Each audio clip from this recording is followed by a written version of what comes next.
Há umas 2 semanas atrás, Deus me deu uma palavra dizendo: o mar está para peixe. Dentro desta série, fé, graça, trabalho e recompensa.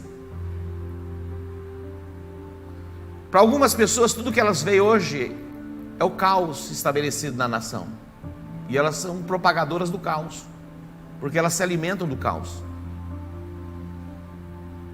Deus quer nos levar a vermos como Ele vê e falarmos como os serafins falam. No ano em que morreu o rei Uzias, no capítulo 6 de Isaías, diz: no ano em que morreu o rei Uzias, eu vi. No dia que você morrer, você vai começar a ver.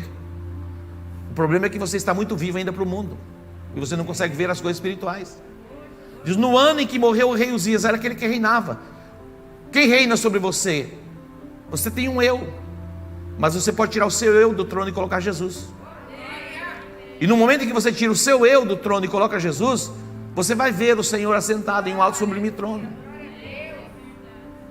Eu estava na minha casa, eu morava ali no São Bento, e eu estava caminhando em volta assim da piscina, meditando. Eu ouvi literalmente uma voz. Eu assustei, eu olhei para ver se tinha alguém, e a voz dizia assim: você está disposto a morrer?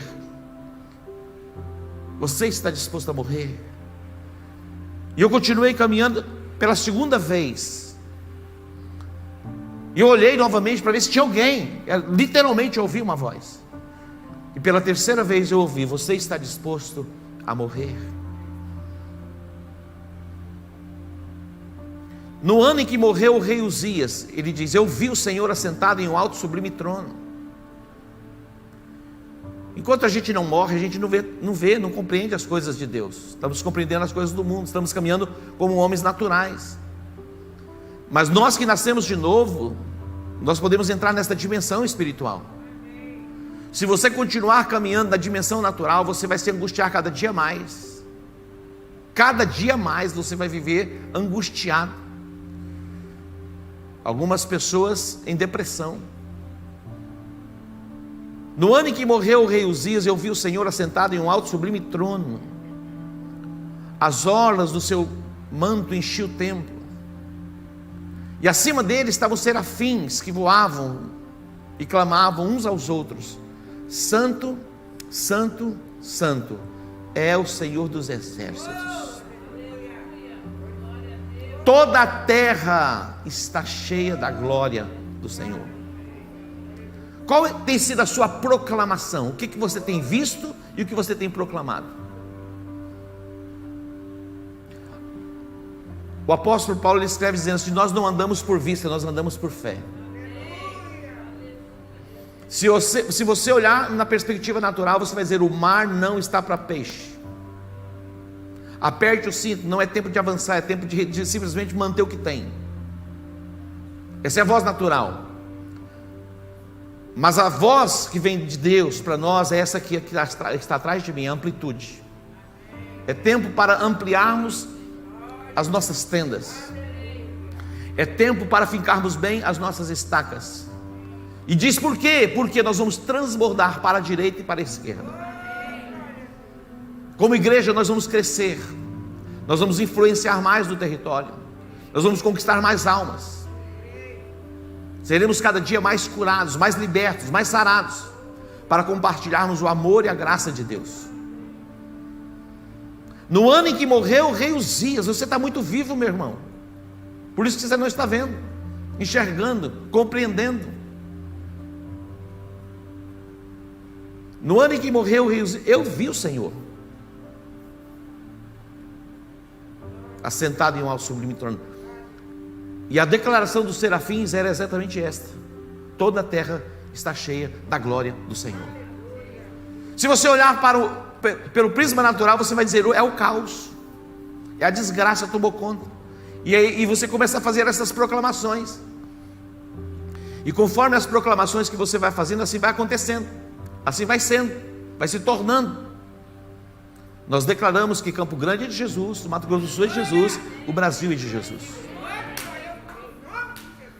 Jesus encontrou ali, Lucas capítulo 5, aqueles homens frustrados. Eles tinham trabalhado a noite toda. Trabalhamos a noite toda e nada apanhamos. Pedro está dizendo, Jesus diz a ele: olha, volta para o mar, lancem as vossas redes para pescar. Voltem ao mar alto. Senhor, nós trabalhamos tanto e nada apanhamos, estamos frustrados, mas sobre a tua palavra eu lançarei as redes. Não tenha medo de agir segundo a palavra. Não permita que Satanás tire o seu olhar da palavra. Jesus é a palavra. Olhe para Jesus. Ele é o autor, Ele é o consumador da nossa fé. A obra da redenção foi perfeita. Ele levou sobre si as nossas dores, Ele levou sobre si as nossas enfermidades. O castigo que nos traz a paz estava sobre Ele, e pelas suas pisaduras nós fomos sarados. Aí o diabo vai dizer assim: mas tanta gente está morrendo, qual o problema? Não é problema seu. Aí você orou por alguém, alguém não foi curado, não é problema seu. Aumente um pouquinho o nível da fé e você vai começar a ver milagres. Continue orando, continue profetizando, continue crendo, continue olhando firmemente para Jesus. Não se permita olhar para o vento, para a tempestade ou para as ondas do mar. Continue com o teu olhar firme em Jesus Cristo.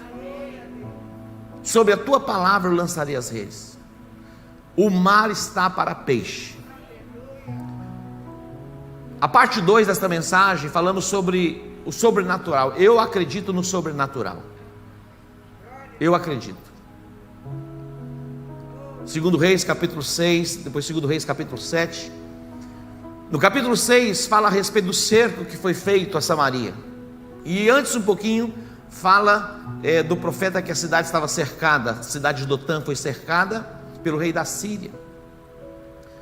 E o moço do profeta ficou assustado, apavorado ao ver a cidade cercada pelo exército inimigo. Aquele moço ele só via no natural. E ele volta e diz: ai meu Senhor, nós vamos perecer, nós vamos morrer. O profeta fez uma oração dizendo: Senhor, abra os olhos desse moço para que ele veja. Olha que oração simples. Senhor, abra os olhos desse moço para que ele veja. A minha oração é para que o Senhor abra os teus olhos, para que você veja esse tempo, compreenda esse tempo, que estação nós estamos vivendo. É uma estação propícia para proclamarmos o Evangelho de Jesus Cristo.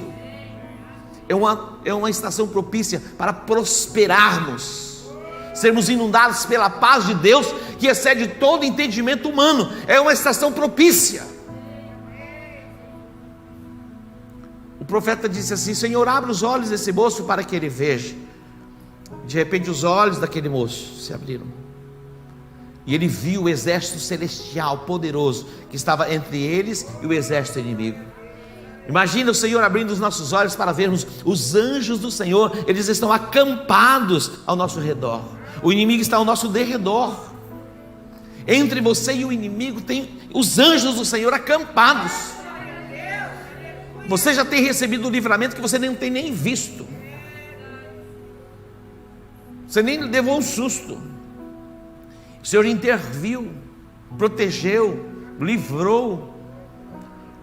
Você não está nem enxergando com o natural, mas o livramento está se manifestando. Nós estamos aqui, o Senhor nos livrou da calamidade. Amém? Fomos guardados e protegidos. Eu acredito no sobrenatural. A cidade estava cercada, era um tempo de fome. Preste atenção, esse tempo de fome, de peste, de praga, sempre existiu. Não é uma novidade. Nos dias de Abraão já tinha fome. Depois dos dias de Isaac. Mas assim como Deus teve provisão para Abraão, e provisão em abundância, fez dele um homem rico, e assim como Isaac teve provisão, ele plantou naquela terra e ele colheu 100 vezes mais. Você acha que Deus mudou? Ele não pode fazer o mesmo? Ele pode fazer o mesmo. Ei, está preocupado por quê? Meu pai está com 101 anos e agora parece que vai viver ainda mais não sei quantos anos. É verdade. Está desfrutando do melhor dessa terra. É que ele era um pouco preocupado, meio ansioso. Um dia eu cheguei para ele e falei: o senhor está preocupado com o quê? Olha quantos anos o senhor já viveu. Já está na hora extra. Que é 80. E Deus abençoou. O senhor criou 7 filhos. Todos estão bem. Eu disse a ele, olhando nos olhos dele, sentado assim na frente dele: porventura lhe faltou alguma coisa nesses 90 e poucos anos? Agora já está com 101.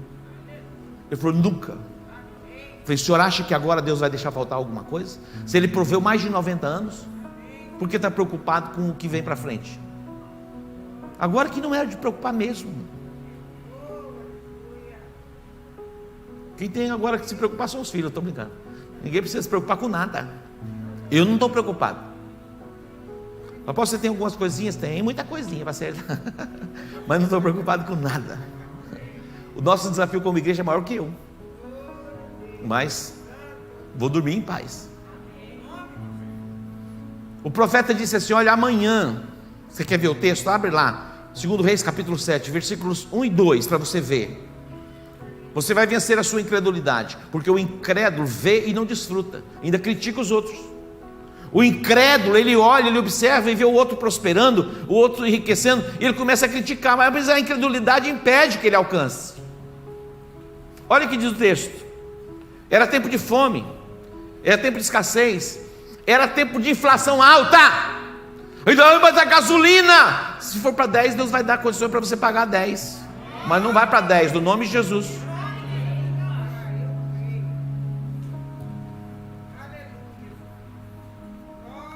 Eu sou da geração lá atrás que quem tinha um carro, meu irmão, era uma pessoa assim, ó, na cidade, impressionante.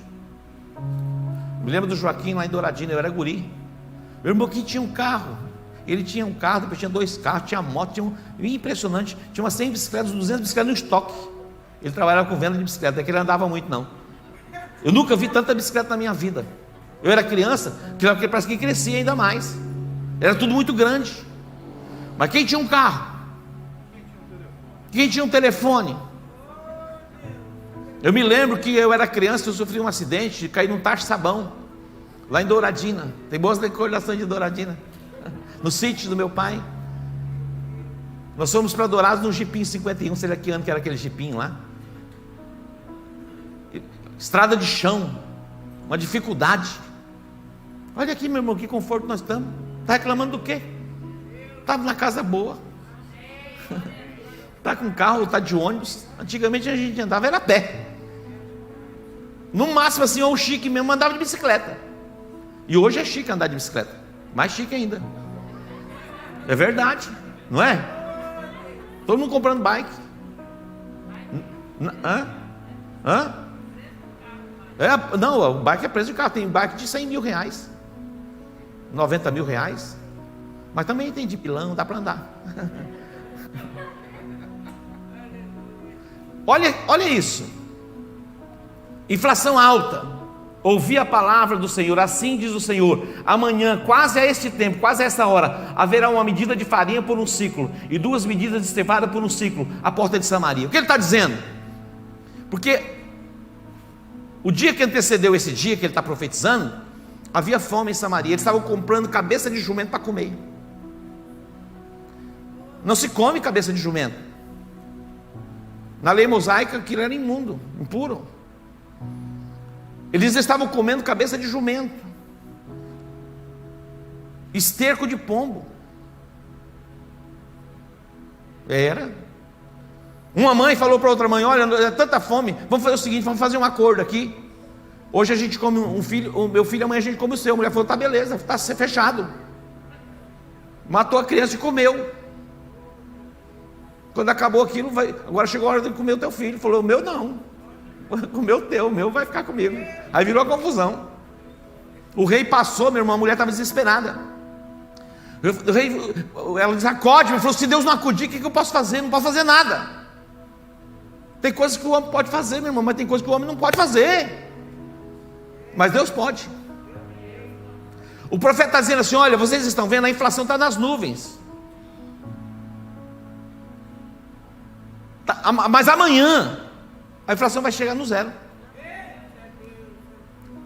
Não tem como comprar para comer, mas amanhã vocês vão ter à disposição na porta de Samaria o que comprar. Vai ter fartura. Isso é palavra de profeta. O profeta sempre vai falar assim mesmo. Nós estamos na década de ouro e cada dia é um dia de ouro. Nós estamos na década do Espírito Santo, e cada dia você vai ter um relacionamento com Ele, intimidade com Ele, e vai ter revelação da palavra. Jesus vai dizer: olha, nem só de pão viverá o homem, mas de toda a palavra que sair da boca de Deus. Algumas pessoas valorizam mais o pão, o alimento natural, do que o pão espiritual, desprezam o pão espiritual. Agora observe o incrédulo no 2. Porém, um senhor, em cuja mão o rei se encostava, respondeu o homem de Deus e disse: eis que, ainda que o Senhor fizesse janelas no céu, olha o que ele está dizendo. Esse era o capitão, não é o pastor Evaldo. Se fosse ele, ia falar: concordo, vai acontecer. Porque o pastor Evaldo assim fala: vamos fazer. Eu falo: vamos fazer. Eu falo: pastor, vamos tomar um cafezinho? Vamos tomar um cafezinho. Outro dia eu falei: vamos tomar uma injeção? Ele falou: vamos tomar uma injeção. Estou falando sério. Eu falei: Evaldo, eu vou tomar injeção H1N1. Ele falou: vou com o senhor. Eu fui lá e paguei para ele. Falei: vamos tomar de novo? Ele falou: vamos tomar de novo. E vamos tomar de novo esse ano. Eu falei: vou fazer um exame assim de sangue para ver como que está. Ele falou: eu vou junto, vamos fazer também. Mas esse aqui, quando o profeta falava, ele dizia: não, não pode acontecer isso, não pode ser assim. Isso é conversa fiada. Como que está? Tem alguém falando no teu ouvido aí que é impossível viver isso, o sobrenatural? Que voz você está ouvindo? Olha o que ele diz: mesmo que Deus abrisse a janela dos céus, isso não é possível acontecer. Não tem como acontecer um negócio desse. Aí o profeta vai dizer para ele assim: olha, você vai ver com os teus olhos, aí que é o duro, porém você não vai comer. Eu estava num discipulado com os pastores do estado, e alguns pastores de São Paulo, do Brasil, e dos pastores nossos. Eu disse: alguns não entrarão conosco na década de ouro. Foi forte.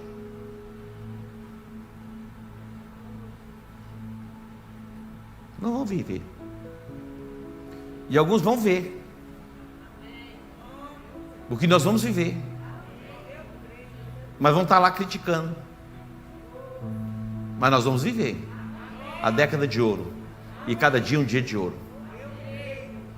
E você sempre vai ouvir esta palavra no altar: década de ouro, dia de ouro, amplitude. Fala: não aguento mais. Já está vivendo? Enquanto você não estiver vivendo, eu vou estar falando, até você viver. E você vai viver no nome de Jesus.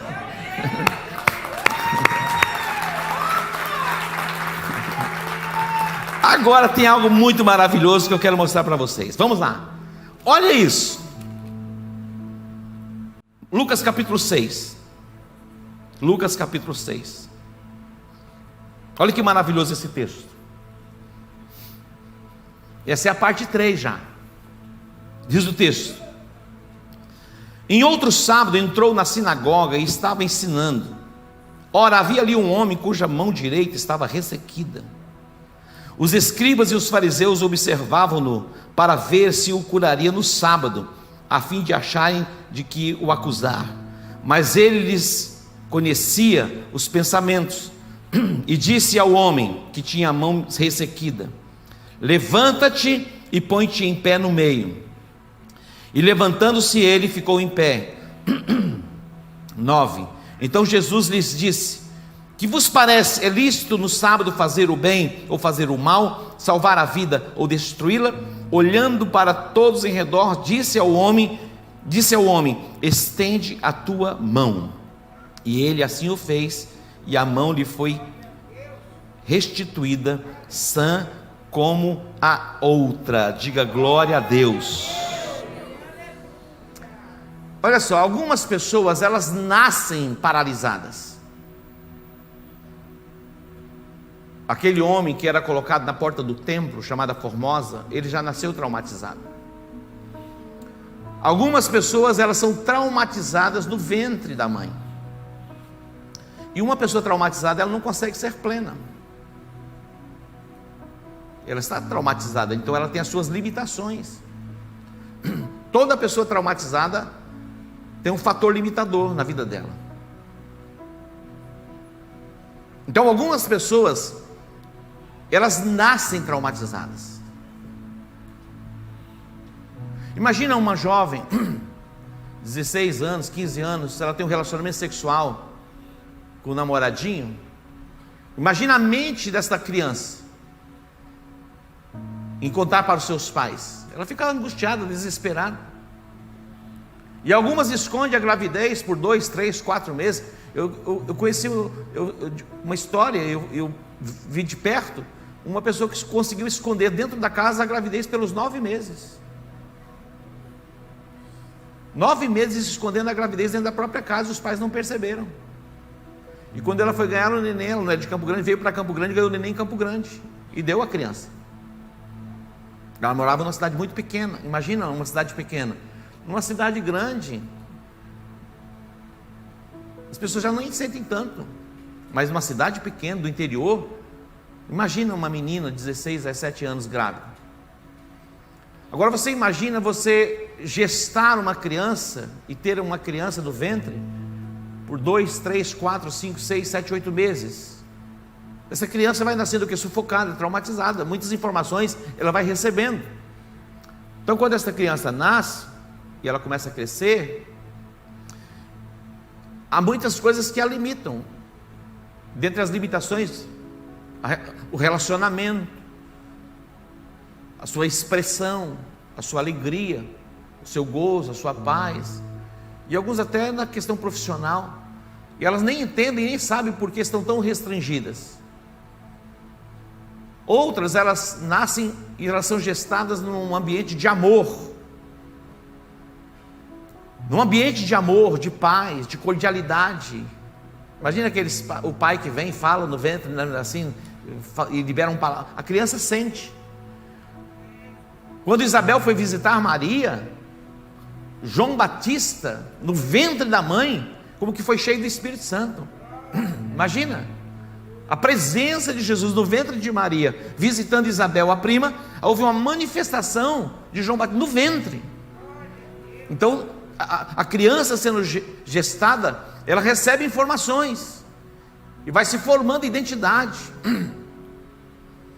Então algumas pessoas já nascem traumatizadas e outras são traumatizadas na caminhada, no percurso da vida.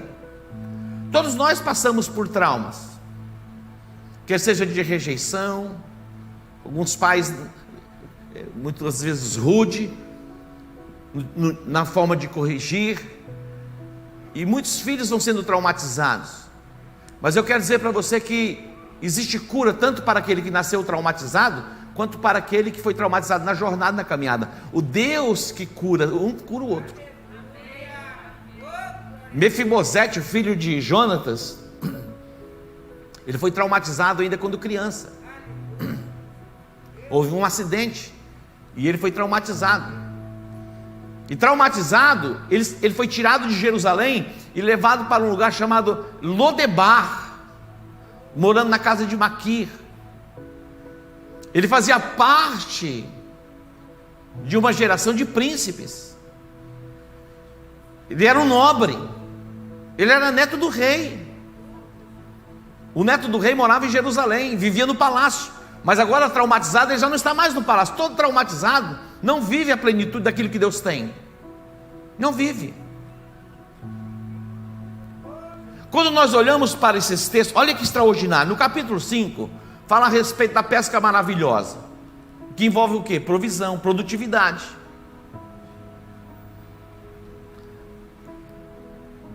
Nós precisamos entender algumas coisas. A Bíblia diz: viste um homem diligente na sua obra, sobre reis será posto, não será colocado diante de pessoas obscuras.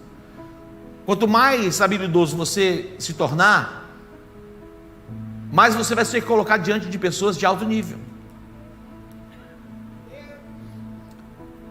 Olha só, você acha que todos os pedreiros são iguais, desenvolvem a profissão igual? Não. Tem os pedreiros meia boca e tem a boca inteira. Os pintores, todos são iguais? Lógico que não. Mas quando ele se especializa, ele não vai pintar uma casa simples. Ele até pinta, mas ele vai ser chamado para pintar palácios, para construir o quê? Palácios. Mas é importante que você saiba que se não for Deus, você se prepara, você se habilita, mas se não for Deus com a sua graça, você não avança. Não é você, simplesmente você. Eu tenho repetido aqui o texto de 1 Coríntios, capítulo 15, versículo 10. Quando o apóstolo Paulo ele diz: pela graça de Deus eu sou o que sou, e a graça de Deus em mim, ela não foi em vão, mas eu trabalhei mais que todos vocês, mas eu reconheço que foi a graça de Deus em mim. Olha, quer dizer, eu trabalhei mais que você, Pedro, para me tornar o que eu me tornei, mas eu sei que foi a graça de Deus. Aí ele vai dizer mais para confirmar o que ele está dizendo: eu plantei, Apolo regou. Um planta, outro rega, mas quem dá o crescimento? Deus. É Deus. Você pode se preparar e deve se preparar e se tornar o melhor, o mais habilitado, mas se Deus não entrar na tua história, os seus dias serão dias de angústia. No capítulo 5 nós vamos encontrar esses homens frustrados. Eles sabiam trabalhar, eles sabiam fazer, era a arte da pesca, eles sabiam pescar e trabalhar a noite toda e nada apanhado.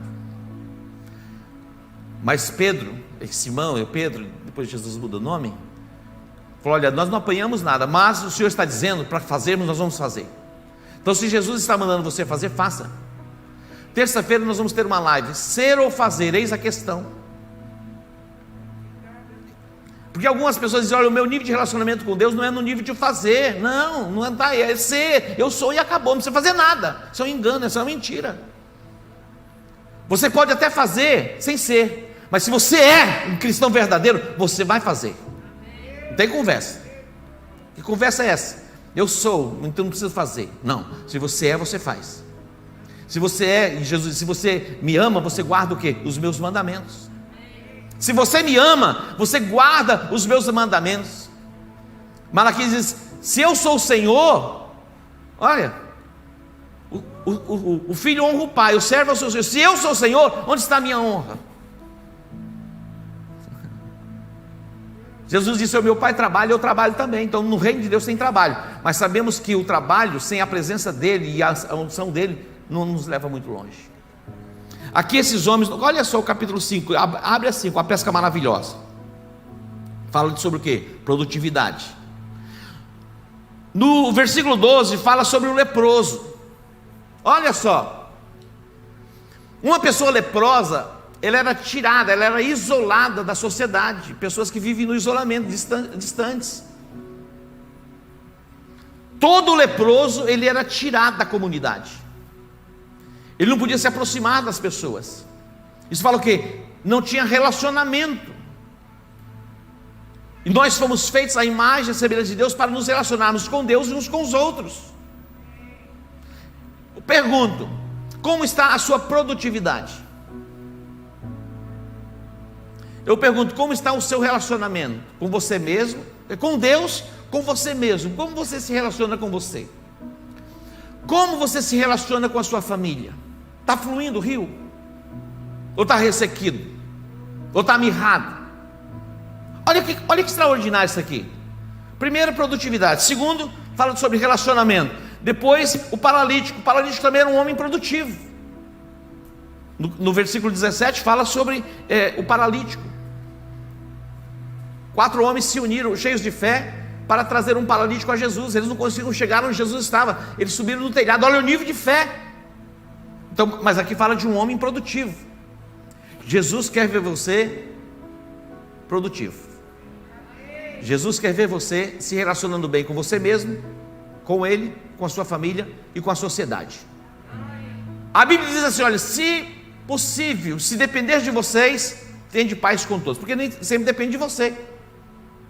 Se depender de você, tende paz com todos. Mas tem coisas que não dependem de você. Você quer, mas o outro não quer, e não tem como ter relacionamento. Mas não depende de você. Você está livre para o relacionamento, mas a outra pessoa não quer, e você fica livre. E você continua livre. Você pode dar um aplauso ao Senhor? Olha, depois vem aqui, no versículo 27, a vocação de Levi. Quem é Levi? Um publicano. Para os fariseus, um homem abominável. Jesus se interessa por esse tipo de gente também. Sabe aquela pessoa que você diz, esse é um pecador, miserável, e você fala, vai para o inferno. Olha o que você já está dizendo. Você já está condenando, você já tomou o lugar de Deus. Jesus, ele passa pela coletoria, Secretaria de Fazenda, cobrador de imposto, e a Bíblia diz que ele vai para a casa dele, eu vou lá para a sua casa, e lá Jesus vai comer, vai beber. Os fariseus passaram e disseram, um comilão, beberrão. Mas aqui fala o quê? De relacionamento.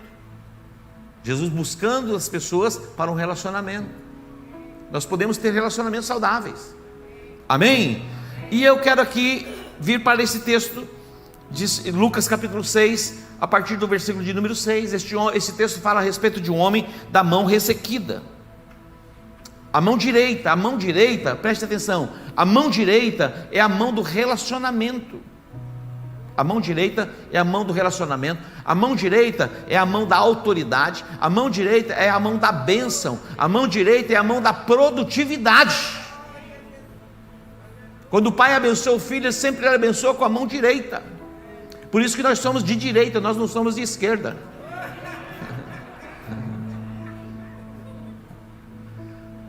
Os bodes dizem que vai ser separado para onde eles vão, para a esquerda. Isso é a minha fraqueza, tá? Deixa. Mas está o texto, é a Bíblia. A mão direita é a mão do trabalho, do desenvolvimento, a mão do relacionamento, a mão da autoridade, a mão da bênção. Eu pergunto, como está o seu relacionamento com Deus?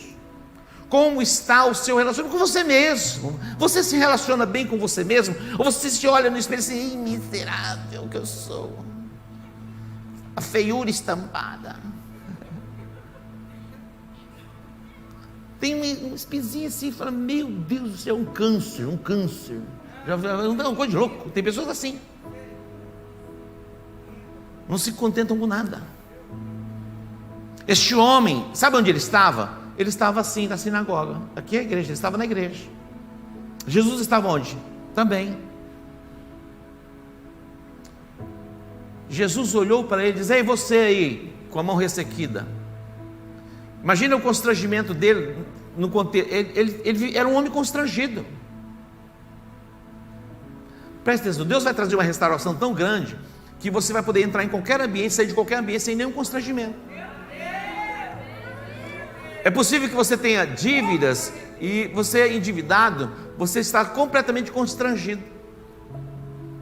Você acha que Jesus não pode restaurar essas coisas? Se Jesus ali proveu aqueles homens que eram pescadores, porque eles viviam da pesca, imagina o constrangimento, trabalhar a noite toda e não pegar nada. Eles tinham contas para pagar. Eu não sei qual é o seu constrangimento, qual a área da sua vida que você anda constrangido. Jesus vai dizer, ei, levanta aí, estende a tua mão. Ele fez conforme a palavra, estendeu. Quer dizer para você, comece a se mover, levanta a tua cabeça, entra em ambientes que você não entrava mais. Você vai dando os passos e Jesus vai abrindo o caminho. Você vai dando os passos e Jesus vai abrindo o caminho. Tudo que você precisa é começar a agir segundo a sua palavra. Lá estava aquele homem com a sua mão ressequida. Na comunidade, ali, agora imagina o constrangimento. Muitas pessoas com a mão ressequida escondem, ficam se escondendo, envergonhadas. Mas Jesus está dizendo, olha, chegou o dia da sua restauração. Chegou o dia da sua cura. Eu não sei qual é a área da sua vida que você se tornou improdutivo. Olha só, uma pessoa quando ela vai casar, ela está cheia de expectativa. Eu quero ver um dia depois. Um dia o Aldo falou algo meio abusado para mim. Ele era noivo, poucos dias para casar. Eu falei, eu quero ver daqui a 50 anos. Quero que você fale a mesma coisa. Baiano é meio... Não é? Antes eu quero ver no dia seguinte do casamento, no mês seguinte, no ano seguinte. Eu pergunto, como está o seu casamento? Ressequiu? A mão está mirrada? Já não sente mais prazer? Era lindo, era maravilhoso, com a feiura toda que ele tinha, ele era lindo para você? E agora já não é mais? É que você olha para ela, eu não era assim, apóstolo, porque eu só via maquiado também.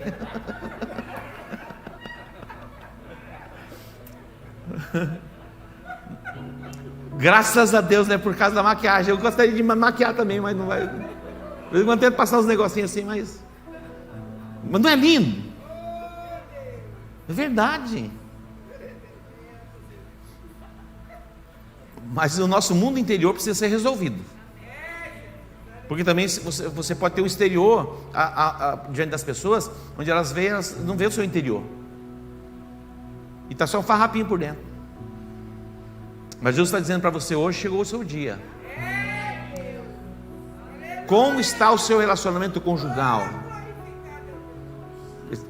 Vai fluir.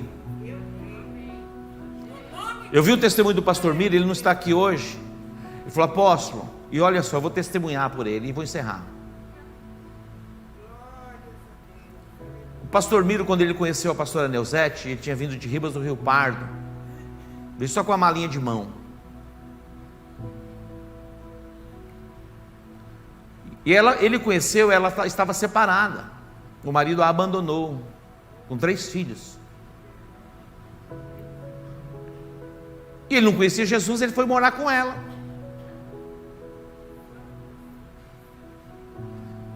E passaram-se os tempos, o Miro teve a experiência com Jesus e a Neuzete, os dois. E a Neuzete já tinha sido cirurgiada, não podia ter filhos, e ele começou a imaginar, eu quero filhos. Ela tem 3, eu não tenho nenhum. Ele falou, vou separar dela e vou buscar uma esposa que possa me dar filhos. O pastor Zailton disse para ele assim, ô Miro, Jesus nem mulher teve, por que você está com graça? Continua com ela. Mas ele disse que ele não tinha esse amor por ela. Mas ele fez uma oração, ele falou, apóstolo, eu orei para que Deus colocasse amor no meu coração pela Neuzete. Ele falou, apóstolo, Deus colocou tanto amor no meu coração, tanto amor, eu criei os 3 filhos, eu cortava a unha deles, fazia massagem nos pés dele, formei 2 médicos e um dentista. E falou assim, apóstolo, eu abri a porta do carro para a Neuzete. Deus colocou um amor tão grande no meu coração. E você está metida a besta, deixou de amar por quê? Você vai voltar a amar sua esposa. Estou falando assim. Você vai voltar a amar a sua esposa, e você, esposa, vai voltar a amar o seu marido.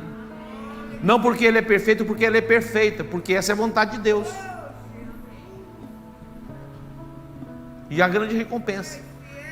Tem gente que já começou a amar, começou a beijar agora. Vai ser assim, você vai voltar a amar. A mão estava ressequida. Não é você, Deus, é Jesus que fez.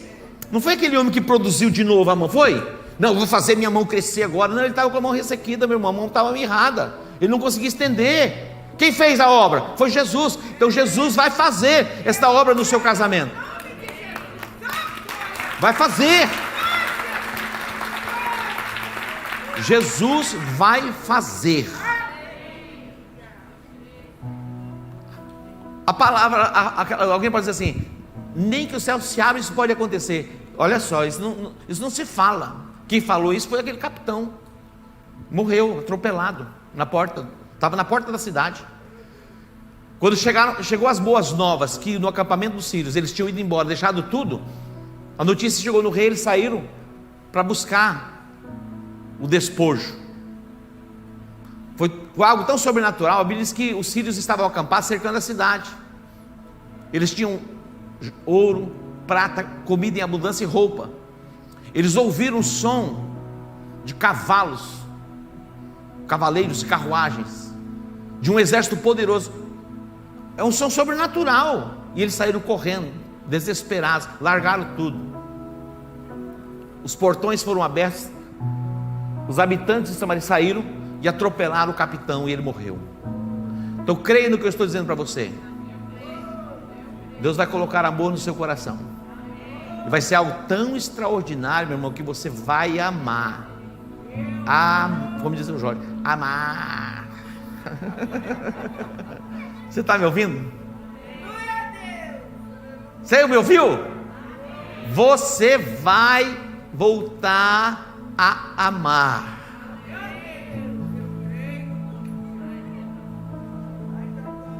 Já está acontecendo. Deus já está tomando os corações. Na produtividade, você se preparou, você se capacitou, e as coisas, ao invés de crescer, diminuir. Vai começar a aumentar a produtividade.